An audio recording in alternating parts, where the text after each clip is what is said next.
All right, let's dive right in. Today, we're getting back to basics, looking at the absolute foundation of language. We're talking about nouns. You know, the words we use to name literally everything in our world. They are the ultimate building blocks. So to get your brain warmed up, let me ask you this. What in the world do words like happiness, Africa, and team have in common? I mean, one's a feeling, one's a place, and one's a group. They seem totally different, right?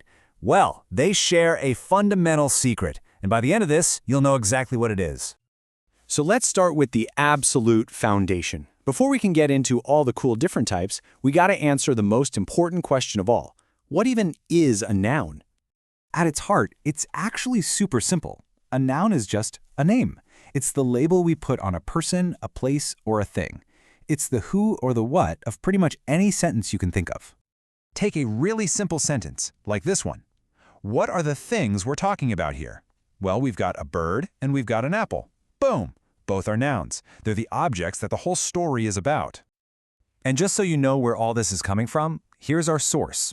Yep, our entire explainer today is pulled straight from this one single foundational page on grammar. We're just taking these core rules and bringing them to life for you.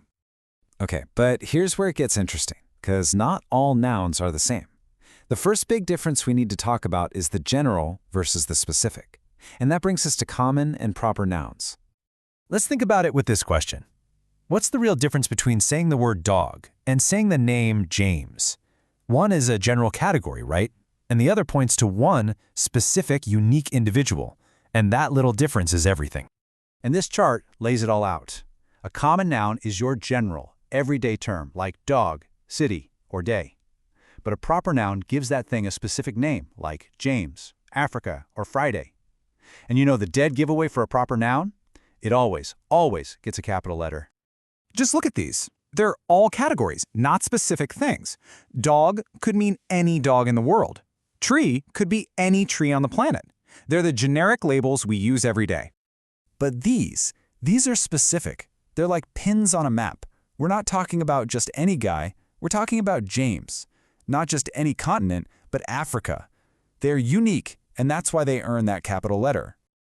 Okay, let's go another layer deeper. This next split isn't about general or specific. It's about tangible versus intangible. It's what you can actually sense versus what you can only think or feel. So let's talk about concrete and abstract nouns. The big dividing line here is physical reality. If you can experience it with your 5 senses, if you can see it, touch it, smell it, hear it, or taste it, it's a concrete noun. But if it's an idea or a feeling or a quality that only exists in your mind, then it's an abstract noun. All of these are things we can physically perceive, right?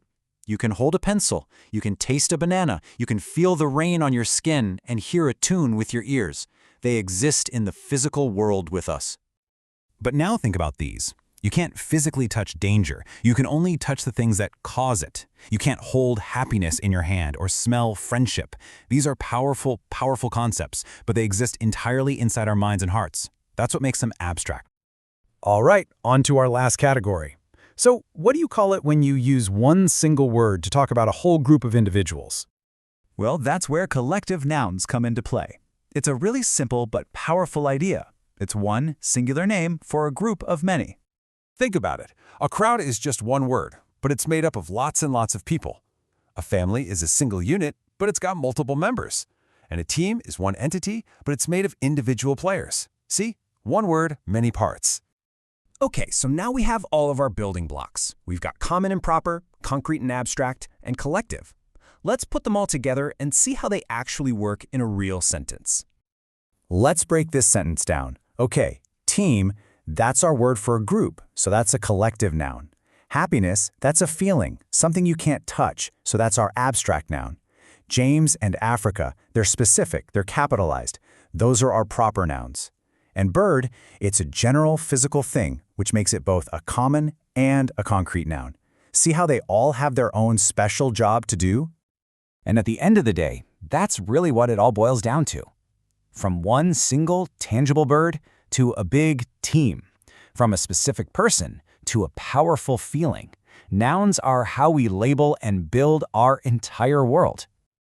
So, I'll leave you with a final question to chew on. We talked about abstract nouns like happiness and danger, but our language is full of these amazing complex ideas like justice or nostalgia or maybe even serendipity.